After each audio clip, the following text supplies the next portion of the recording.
Nah, saudara yang kekasih di dalam Tuhan, saya percaya kita semua sepakat bahwa hari Minggu yang pertama adalah sesuatu yang sangat penting dalam perjalanan kita sepanjang tahun 2021.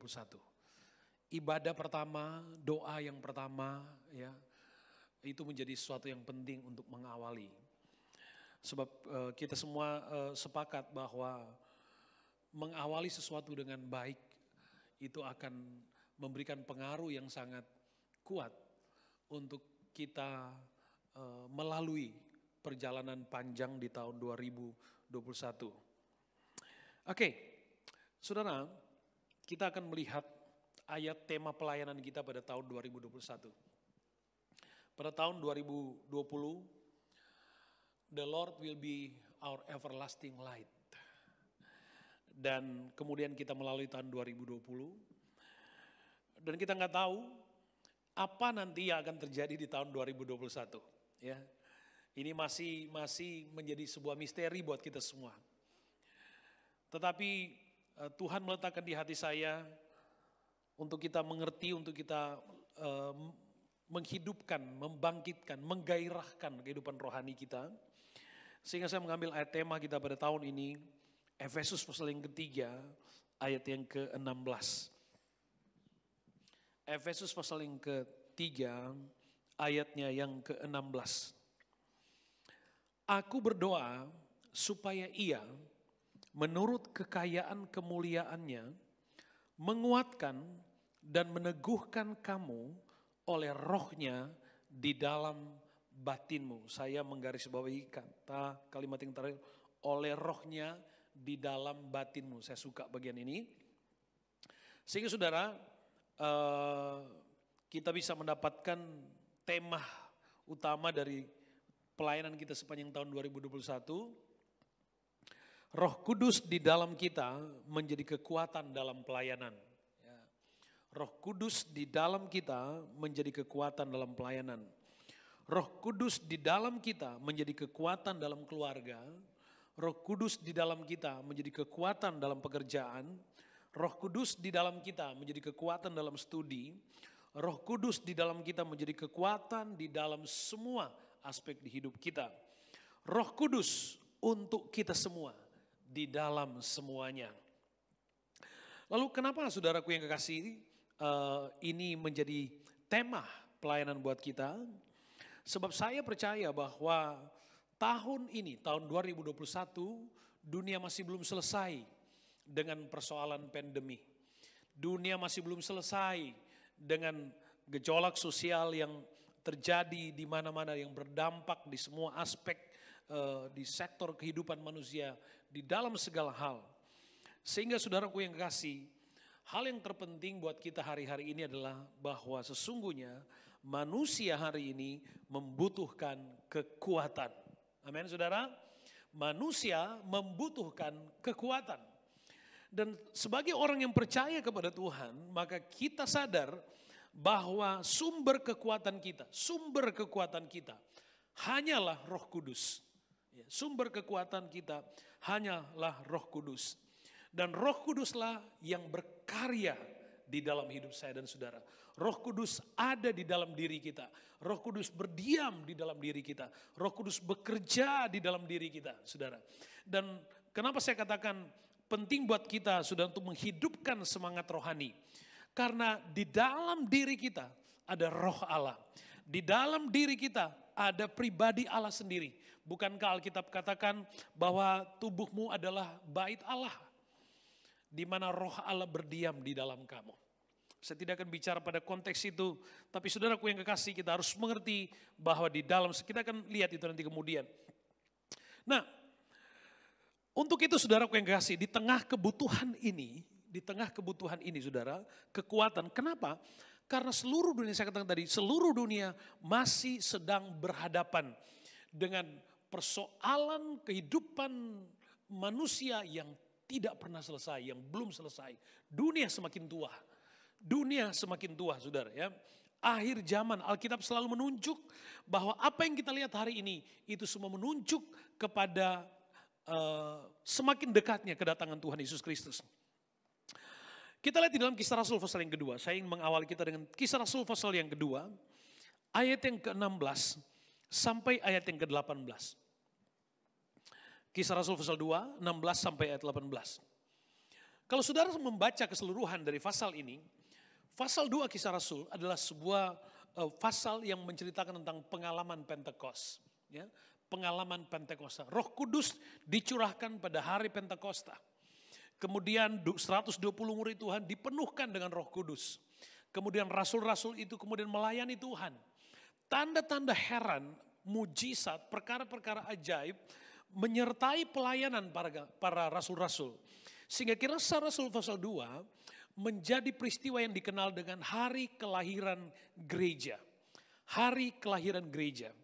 Dan pada peristiwa itu di Kisah Rasul pasal 2 ada pengalaman supranatural di mana 120 murid Tuhan yang dipenuhkan dengan Roh Kudus.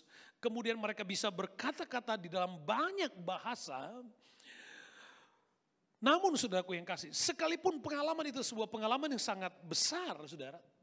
Namun ada saja orang yang tidak percaya. Ada yang katakan bahwa sesungguhnya itu bukan pengalaman spiritual. Tapi itu adalah ekspresi dari orang yang sedang mabuk. Lalu kemudian Rasul Petrus mempertanggungjawabkan. Lalu kita sampai pada pembacaan ini. Petrus katakan sama sekali tidak. Mereka tidak sedang mabuk. Hari masih siang. Ya, mereka tidak sedang mabuk. Lalu Rasul Petrus mengutip nubuatan Nabi Yoel. Di dalam Kisah Rasul pasal 2 mulai ayat 16. Sudah juga bisa baca di Yoel pasal 2 ayat yang ke-28 sampai 29. Berbunyi begini. Tetapi itulah yang difirmankan Allah dengan perantara Nabi Yoel. Akan terjadi pada hari-hari terakhir. Demikianlah firman Allah bahwa aku akan mencurahkan ke atas semua manusia. Aku akan mencurahkan rohku ke atas semua manusia. Maka anak-anakmu laki-laki dan perempuan akan bernubuat. Dan terunamu akan mendapat penglihatan-penglihatan. Dan orang-orangmu yang tua akan mendapat mimpi. Juga ke atas hamba-hambaku laki-laki dan perempuan akan kucurahkan rohku pada hari-hari itu dan mereka akan bernubuat. Pada waktu itu Rasul Petrus mengatakan bahwa nubuatan Nabi Yoel digenapi pada Kisah Rasul pasal 2. Roh Kudus dicurahkan bagi gereja. Roh Kudus dicurahkan bagi rasul-rasul. Roh Kudus dicurahkan bagi orang-orang percaya. Sehingga ada pengalaman besar yang menyertai, yang mengikuti perjalanan iman.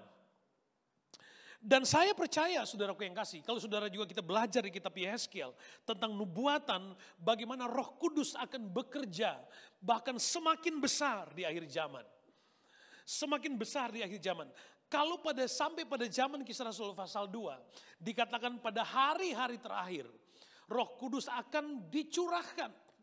Dan pengalaman pada Kisah Rasul pasal 2, pengalaman yang seperti itu. Tapi berdasarkan nubuatan Yehezkiel, bahwa pengalaman pencurahan, pengalaman persekutuan dengan Roh Kudus akan jauh lebih besar. Bahkan jauh lebih besar. Di Alkitab mencatat tentang pengalaman seperti berjalan di dalam air dari batas mata kaki sampai di lutut, kemudian sampai seperti berenang. Artinya ada dalam kepenuhan kuasa Roh Kudus, di mana kehidupan gereja Tuhan akan dipenuhi dengan kuasa Roh Kudus. Sehingga saudara, saya percaya bahwa nubuatan ini juga menunjuk kepada waktu-waktu hidup kita pada hari ini. Lalu saudara, kita semua mengerti, kita semua tahu apa yang sedang terjadi di sekitar kita, apa yang sedang menimpa dunia hari ini. Kalau saudara membaca di Injil Matius pasal yang ke-24, saya nggak catat semua saudara ayatnya, saudara bisa baca sendiri.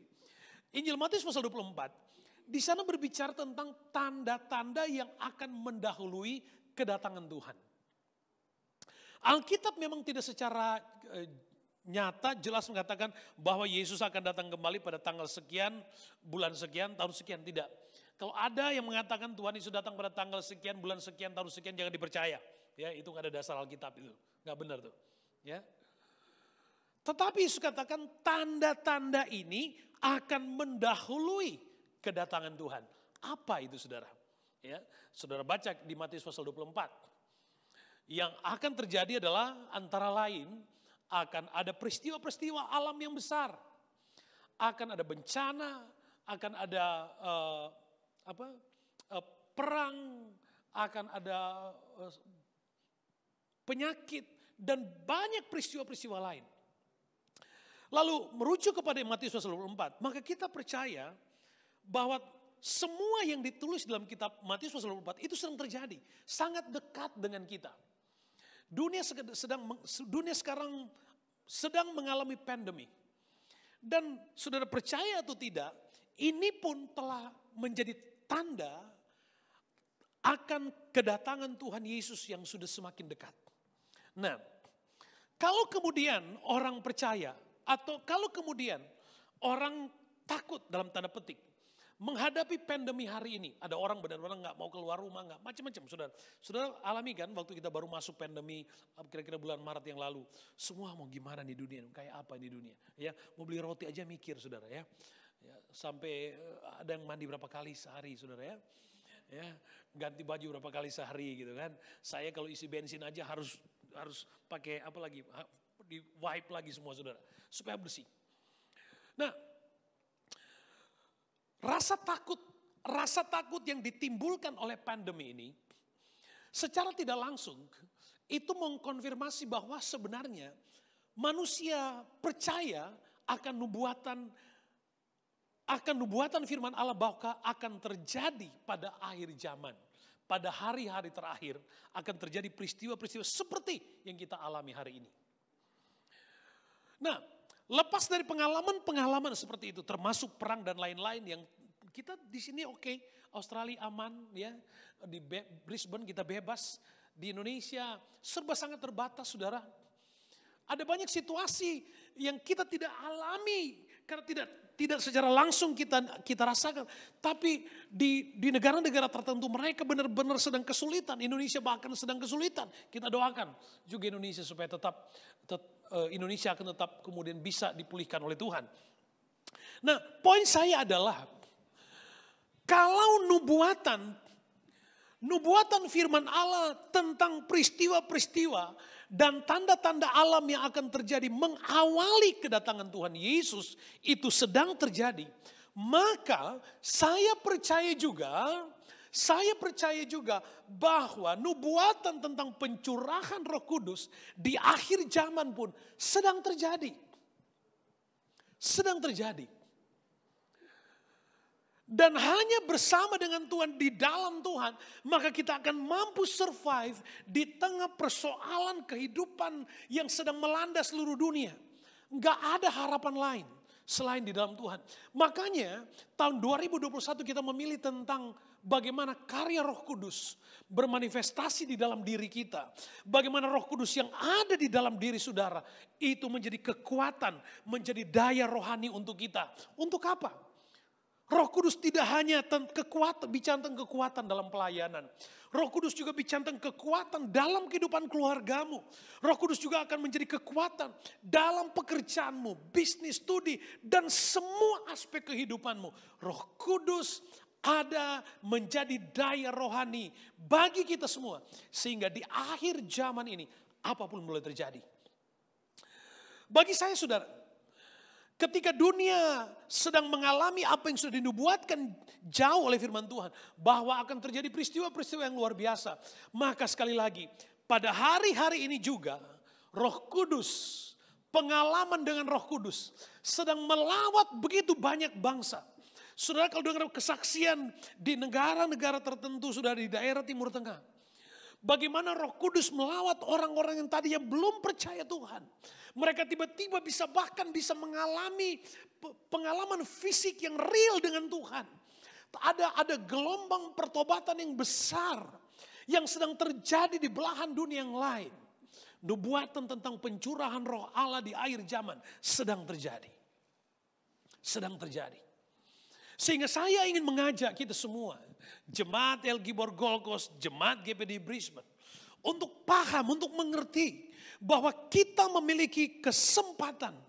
Kita memiliki kesempatan, Allah mempercayakan ini untuk siapa? Untuk kita. Untuk kita mengalami nubuatan akhir zaman. Kita akan hidup dalam kepenuhan Roh Kudus yang luar biasa. Untuk apa? Supaya kita tetap kuat di dalam Tuhan. Saudara, saya tidak bicara tentang, saya ingin membedakan saat ini tentang pengalaman kepenuhan Roh Kudus dan kehidupan Roh Kudus yang ada di dalam diri kita. Ya. Mari saudara, di dalam pembacaan lain dikatakan di 1 Korintus pasal 12 ayat yang ketiga katakan begini. 1 Korintus pasal 12 ayat yang ketiga bagian akhir dikatakan, tidak ada seorang pun yang dapat mengaku Yesus adalah Tuhan selain oleh Roh Kudus. Tidak ada seorang pun dapat mengaku Yesus adalah Tuhan selain oleh Roh Kudus. Saya berulang kali mengatakan bahwa kalau kita bisa beribadah hari ini, apapun alasannya, lalu kemudian kita bisa memutuskan dan Anda bisa beribadah face to face hari ini. Bahkan mungkin Anda yang ada di rumah, di tempat Anda, yang sedang beribadah saat ini, saudara yang kekasih dalam Tuhan, itu tanda, itu bukti bahwa sesungguhnya Roh Allah sedang bekerja di dalam diri saudara. Roh Allah ada di dalam diri saudara. Roh Allah ada di dalam kita.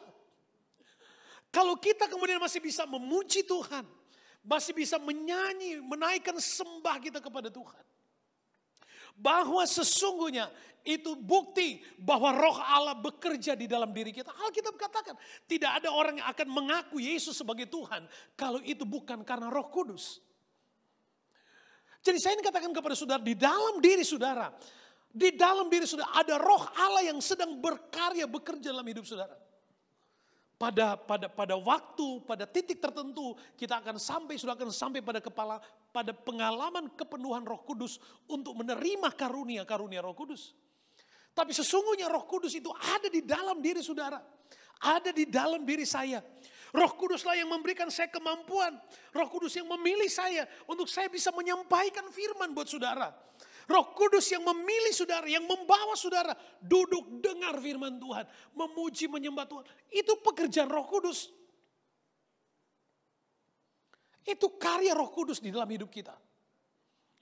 Nah, penting untuk kita memahami berdasarkan saudaraku ayat tema kita.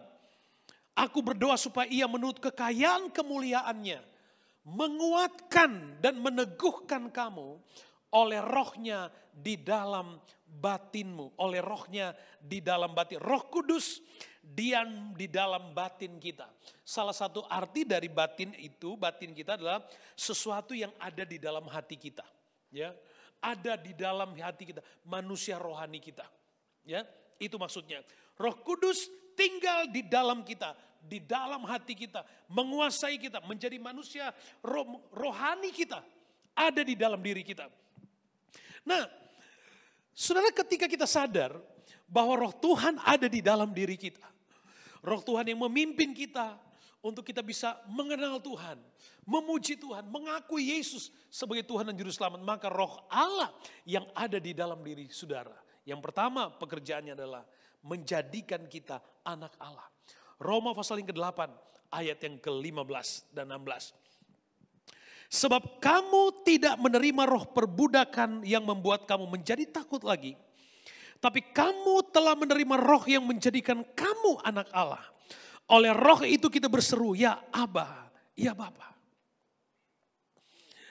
Saudara, Roh Allah yang ada di dalam diri kita, Roh Kudus yang ada di dalam diri saudara, itu adalah sebuah peneguhan bahwa kita diterima, kita diakui sebagai anak-anak Allah. Katakan amin. Roh Allah yang ada, yang bekerja di dalam diri saudara, itu adalah pengakuan, itu adalah penerimaan bahwa kita ini adalah, kita sesungguhnya anak-anak Allah. Dan sebagai anak-anak Allah, Alkitab katakan yang kita terima bukan roh perbudakan, tetapi roh yang tidak membuat kita takut lagi. Roh yang menjadikan kita anak Allah. Sehingga kita bisa dengan bebas, nggak malu-malu kita sebut Bapa. Coba saudara ke jalan, lihat orang yang lebih tua dari saudara, saudara panggil, Papa. Aneh nggak saudara? Iya kan? Tapi saudaraku, kalau saudara memiliki, saudara confidence dengan sebuah hubungan yang manis. Saudara mengenal siapa Bapa saudara. Jauh pun saudara berani teriak, Papa. Pada situasi apapun saudara bisa, kenapa? Karena ada keyakinan. Ada keyakinan di dalam diri kita. Ada peneguhan di dalam diri kita. Bahwa kita adalah anak-anak Allah. Perjalanan tahun 2021. Kita nggak tahu. Mau seperti apa bentuknya. Seperti apa pengalamannya. Kita masih belum tahu. Tapi satu kepastian buat kita. Hari ini kita mendapatkan peneguhan. Kita semua, Anda semua adalah anak-anak Tuhan. Haleluya.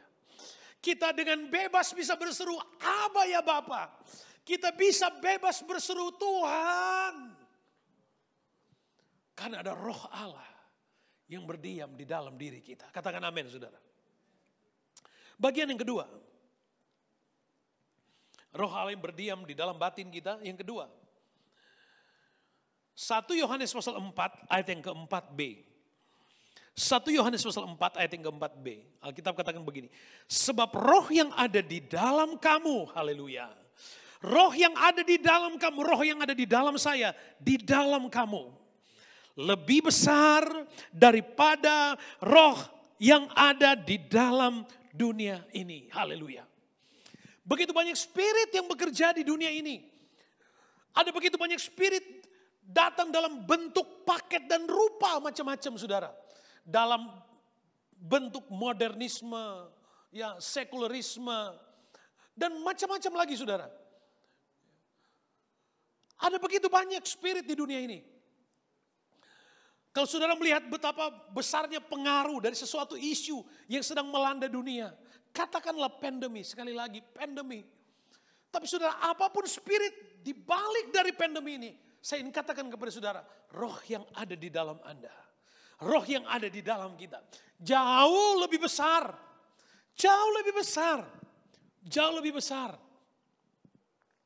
Roh yang ada di dalam kita jauh lebih besar, jauh lebih besar. Haleluya. Yakinkan bahwa kita tidak sendirian menghadapi apapun yang akan kita hadapi nanti. Saudara, waktu kita baru mau masuk tahun 2020, kita semua baru saja kita mulai mau enjoy dengan tahun 2020. Masih untung saya sempat liburan waktu itu by the way. Begitu balik dan semua, kita baru saja mau enjoy. Tiba-tiba kita lockdown, gak bisa apa-apa.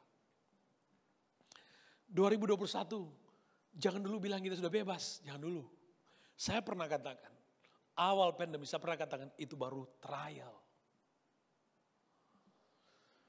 Berdasarkan nubuatan firman Allah, akan ada banyak peristiwa-peristiwa alam yang akan terjadi pada akhir zaman. Alkitab yang katakan seperti itu. Akan ada banyak peristiwa-peristiwa yang akan terjadi. Tetapi sebagai orang yang percaya kepada Tuhan, saudara ingat peristiwa ketika bangsa Israel. Peristiwa ketika bangsa Israel ada di Mesir, 400 tahun mereka ada menjadi budak. Kemudian akhir ketika mereka akan keluar. Tuhan, Alkitab kata Tuhan memberikan tulah, 10 tulah terjadi di Mesir. Kita semua satu persatu kita tahu ya peristiwa-peristiwa besar itu. Dan itu endemi, hanya terjadi di Mesir. Ya. Dan orang Israel pun tinggal di Mesir. Tapi yang amazingnya, setiap tulah-tulah itu hanya terjadi dan berdampak kepada orang Mesir. Tetapi orang Israel yang ada di Goshen, mereka tidak mengalami apapun.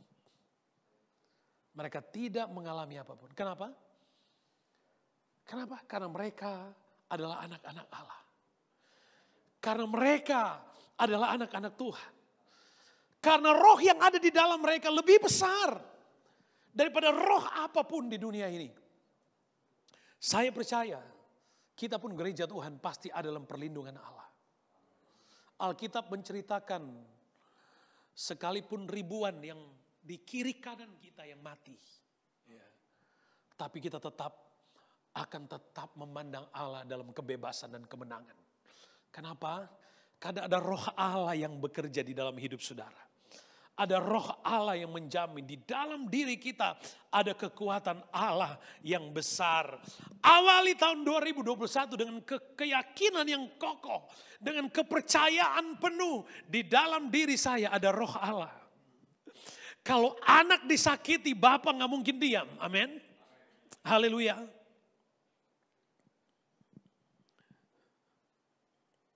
Hal yang ketiga, di dalam 2 Timotius pasal yang pertama ayat yang ke-7 katakan begini. Sebab Allah memberikan kepada kita bukan roh ketakutan. Melainkan roh yang membangkitkan kekuatan, kasih dan ketertiban. Haleluya. Makanya kalau jadi anak Tuhan belajar untuk tidak takut. Haleluya. Apapun boleh terjadi tapi belajar untuk tidak takut. Saudara, kontrol kita terhadap diri kita tidak ada artinya apa-apa dibandingkan dengan kontrol dari roh Allah di dalam diri kita untuk hidup kita. Oke, sekali lagi.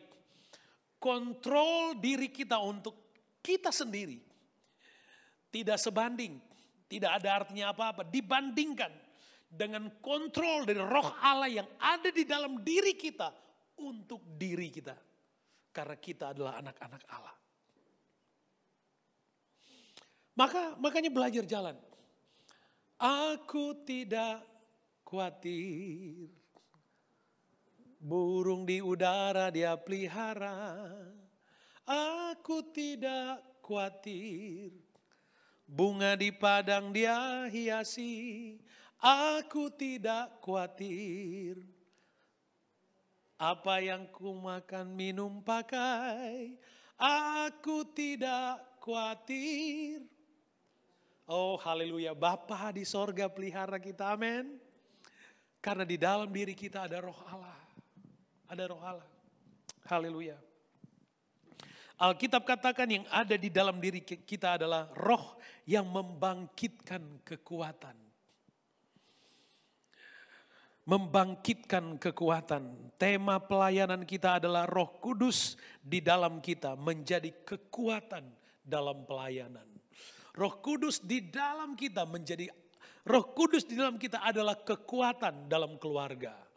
Roh Kudus di dalam kita adalah kekuatan dalam pekerjaan, kekuatan dalam studi, kekuatan dalam bisnis, kekuatan di dalam semuanya.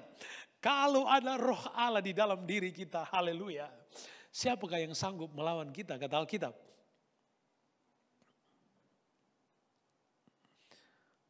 Hal berikutnya, saudara, kita sudah bicara tentang yang ada di dalam kita adalah roh yang membangkitkan kekuatan. Haleluya.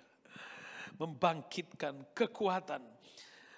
Berbagai bentuk ancaman dan intimidasi boleh terjadi, boleh saja terjadi. Tapi di dalam diri kita ada potensi yang besar untuk menjadi kuat. Potensi untuk menjadi kuat. Yang keempat, Roma pasal 14 ayat yang ke-17 dikatakan begini. Sebab kerajaan Allah bukan soal makanan dan minuman. Kerajaan Allah, sorga bukan soal makanan dan minuman. Bukan tentang hal-hal materi, bukan tentang pemuasan kebutuhan, bukan tentang mencapai apa yang kita impikan, bukan. Sorga adalah Alkitab katakan tetapi soal kebenaran, soal damai sejahtera dan sukacita. Itu pun bukan tentang kebenaran, sukacita dan damai dalam perspektif dunia, tapi dalam perspektif sorga. Lalu bagaimana kita mengerti? Alkitab katakan Roh Kudus memberi kita pengertian tentang kerajaan sorga. Roh Kudus memberi kita pengertian tentang kerajaan sorga. Kebenaran, damai sejahtera dan sukacita oleh Roh Kudus. Jadi kebenaran yang kita pahami Karena Roh Kudus ada di dalam diri kita. Melampaui definisi kebenaran di dalam akal kita. Melampaui definisi damai sejahtera, melampaui apa yang kita rasa. Melampaui definisi sukacita dari apa yang kita inginkan. Sebab di dalam diri kita, Alkitab katakan di ayat yang lain, di dalam Roma pasal yang ke-8 dikatakan, roh yang ada di dalam diri kita berdoa untuk kita, untuk semua yang kita tidak mengerti. Yang kita tidak mampu. Tapi roh yang ada di dalam diri kita memberi kita pengertian untuk kita bisa memahami sorga dalam perspektif sorga. Kebenaran dalam perspektif sorga, damai dalam perspektif sorga, sukacita dalam perspektif itu sorga. Dan hanya roh yang ada di dalam diri kita yang akan memberi kita pengertian dan kemampuan. Sehingga kita bisa mampu membedakan mau tinggal di dunia atau pulang ke rumah Tuhan. Mau pengen cepat-cepat pulang boleh.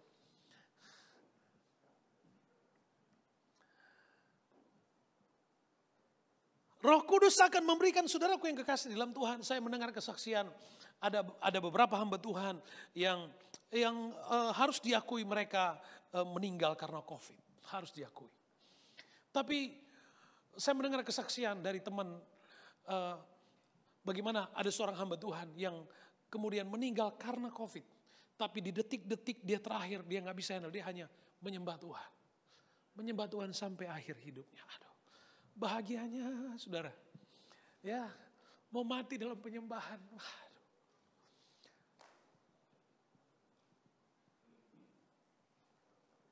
Roh Kudus memberi kita pengertian, haleluya.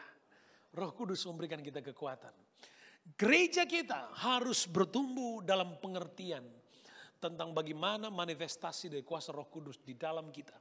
Roh Kudus adalah kebutuhan kita dalam pelayanan. Roh Kudus adalah kebutuhan kita. Nah saudara, mari hidupkan, bangkitkan semangat kita.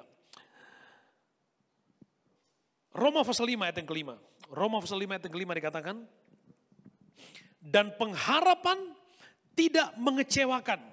Karena kasih Allah telah dicurahkan di dalam hati kita oleh Roh Kudus yang telah dikaruniakan kepada kita. Dan pengharapan tidak mengecewakan. Saudara, kalau kita percaya ada roh Tuhan di dalam diri kita. Kemudian kita mengharapkan sesuatu dalam kehendak Allah. Itu pasti tidak akan mengecewakan. Kenapa? Karena Roh Kudus yang memberi kepastian itu. Roh Kudus di dalam diri kita memberikan kepastian.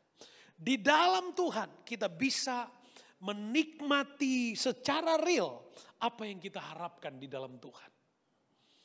Apa yang kita harapkan di dalam Tuhan. Pengalaman bersama dengan Tuhan tidak selamanya harus diukur dengan hal-hal yang sifatnya materi. Tidak bisa.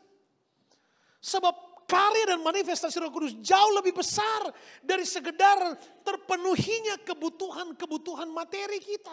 Jauh lebih besar.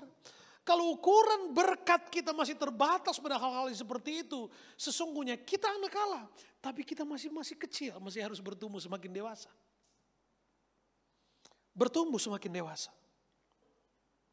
Di dalam diri Anda, di dalam diri kita semua, ada roh Allah.